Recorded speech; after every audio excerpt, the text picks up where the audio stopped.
bir yaracısı çok zor. Bedenimde değil ruhumda sızır, ruhumda sızır, ruhumda sızır.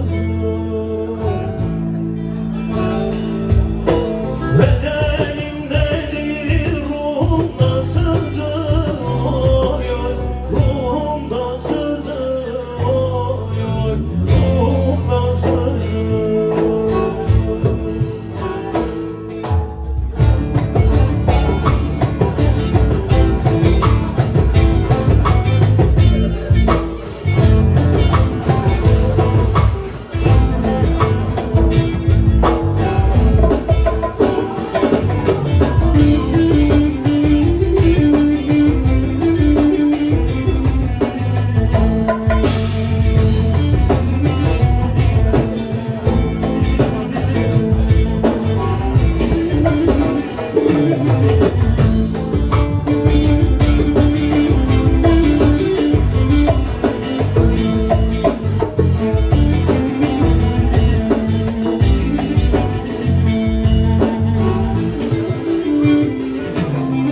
Kurşunsuz, hançersiz, kansız bir yara,